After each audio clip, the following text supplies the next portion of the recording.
When the churning of the cosmic ocean finally ended, the peace didn't last.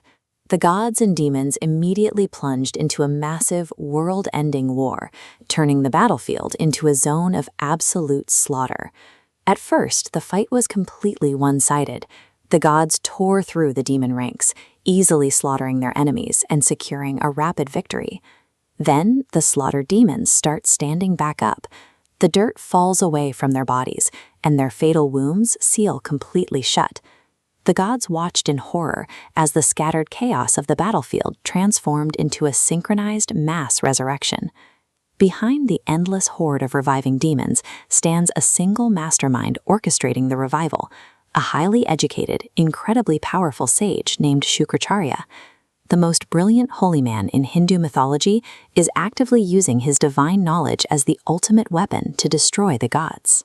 To understand why he's leading the demons, we have to look at what the gods did to him first.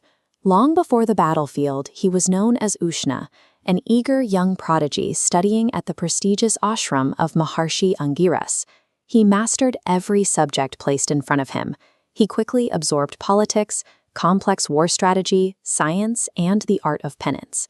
But his raw talent was ignored.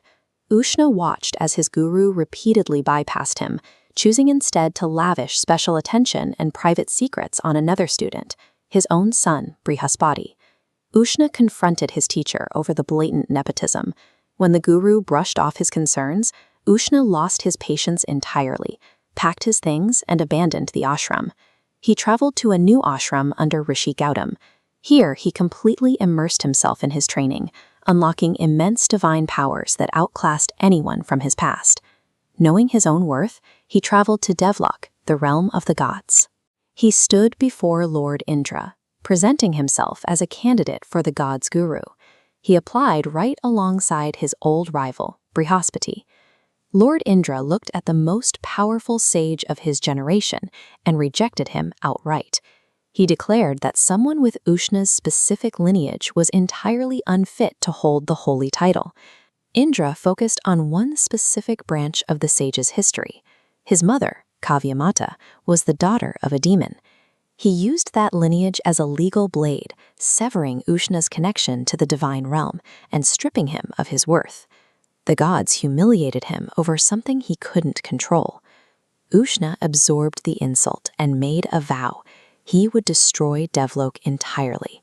He abandoned the gods and officially took the title of Daityaguru, Guru of the Demons. To break the gods, he needed a weapon they couldn't counter. He sought the Mrit Sanjivani mantra, a forbidden spell capable of reversing death itself. Earning this knowledge required a brutal physical toll. He hung completely upside down from an ancient tree, meditating in the mist for 1,000 years to prove his worth to Lord Shiva. Meanwhile, up in Devlok, Lord Indra was completely panicked. If the scorned sage actually completed the ritual, the god's reign would end instantly. Indra grew desperate to sabotage the penance. He manipulated the weather to freeze the sage. He dispatched heavenly apsaras to distract him. He even sent his own daughter to try and break the sage's focus. None of it worked. Shukracharya's concentration held firm. Impressed by this sheer willpower, Lord Shiva finally appeared before him. Shiva granted him the resurrection mantra, but attached one absolute condition. The power must never be used to disrupt the natural order of the universe. Shukracharya immediately broke that promise. Driven entirely by his hatred for Devlok, he took his new power straight to the battlefield and resurrected the slaughtered demon army. When Lord Shiva realized his ultimate gift was being used to fuel a personal vendetta, his eyes burned with the fury of a creator whose trust had been shattered. Shiva hunted down the rogue sage and delivered a terrifying punishment. He swallowed him whole. Shukracharya remained entirely conscious, trapped alive inside Shiva's stomach. He wandered blindly through the darkness of his terrifying prison for thousands of years. Eventually, he found an exit. He navigated through Shiva's body and emerged back into the physical world as the entity known as Shukra. Escaping didn't save him.